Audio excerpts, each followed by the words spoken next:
In this video, we're going to talk about a very interesting topic for whoever has Xanthelasma.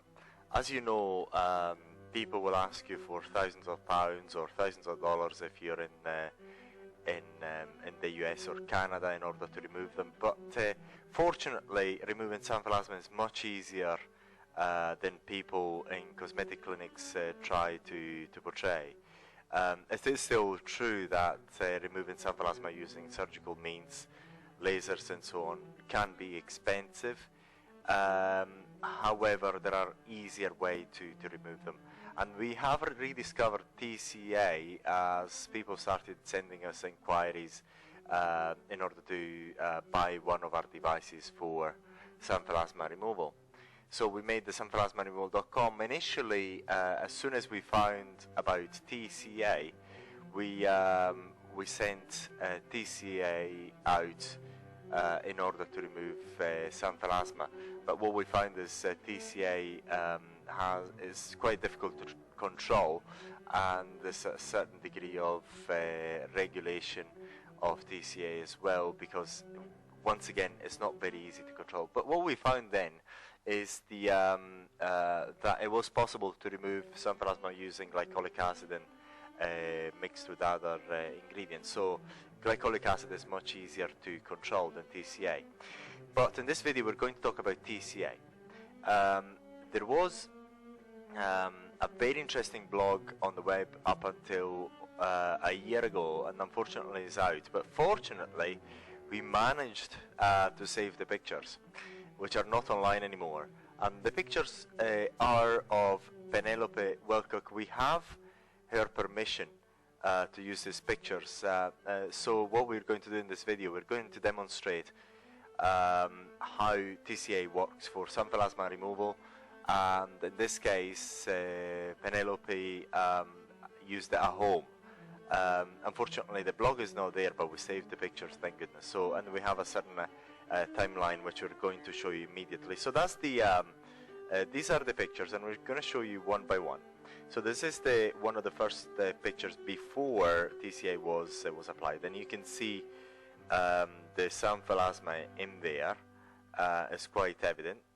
Then we're going to close this, and so we're going to magnify it slightly so you can see it better. I'm going to close this and show you another picture there. And this is the picture of the Xanthelasma itself, just the single eye. But then this is another classic picture, which is the picture of the Xanthelasma soon after you applied TCA, and you can see that this is the case because of the frosting, which is typical of TCA. Now we're going to go and show you this other one. So it's just the same, right about the same. It's been taken around about the same time, but there's a picture of the full face. And this is the day after. This is quite peculiar that swelling is not noticeable, but what normally happens is with TCA, you get significant swelling of the upper eyelid, but it is not noticeable in this picture.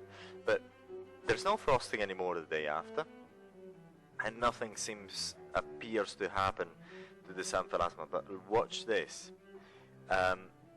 This is a few days later. This is exactly what you expect. Say something is starting to happen, and from the bottom, the Xanthelasma seem to be something seems to be happening at the bottom of the Xanthelasma. And then this is, have a look, the same day, maybe a bit later on, you can see that there is some red marks at the bottom. Something is going on in there. Same day, another picture of the full face in this case. Then a few days later, this is the interesting thing. Now, the area here has become a bit red. The eyelid has become a bit red, but the scabbing process is taking place, and this is very good. Sometimes what we find is that area becomes a hole. during the scabbing process, even using the Xanth remover. But the Xanth remover has got some advantages which we discuss in other videos and other information online. In the 16th, okay, that's exactly what we want to show you. This is the classic hull, which happens after the Xanthelasma is becoming detached. And this is a few days later as the healing takes place of that area.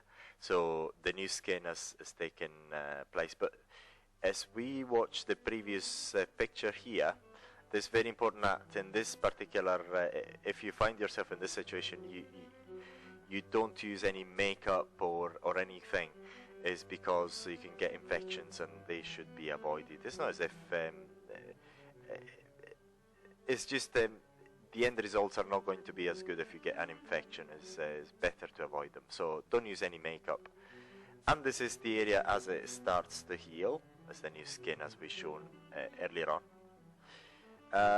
A day after that picture, the area is still healing. You can see a bit of there, still of skin reforming. And another very interesting thing is that that laxity that you can see on the left eye is not there. So also these peels have a good effect, which is not discussed as much, which is a certain degree of eyelid tightening, which we found on our other clients who use our products.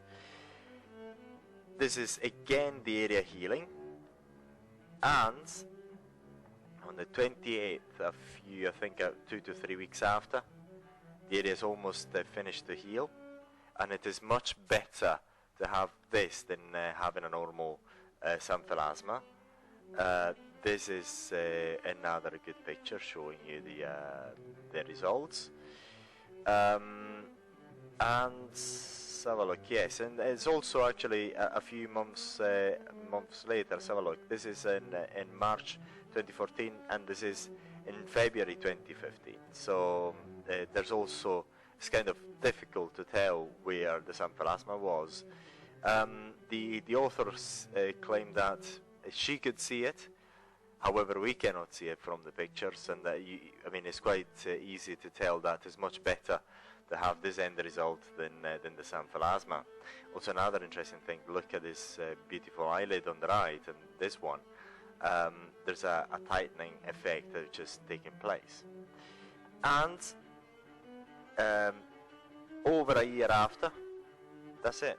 You cannot actually tell where the Xanthelasma was. And this is exactly what we wanted to show you.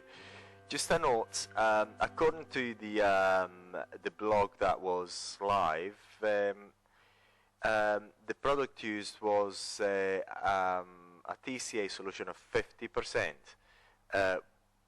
This is according to that blog, and we would like to believe it. We have used the higher concentrations, but once again, TCA is very effective. The only problem that we found is that its effects are not easy to stop. Sometimes you do need a neutralizer, whereas it's not needed with the Xanth remover. But the good thing about TCA is that it's quite easily available. Also, you can find it online from many sources, and is a good way to get rid of your Xanthelasma. But once again, if you have Xanthelasma and you'd like to have an ad hoc product which can also guarantee to remove your Xanthelasma and get the results that you want, you can buy the Xanth remover. So thank you very much for watching. Should you have any questions, please feel free to get in touch. Thank you for now.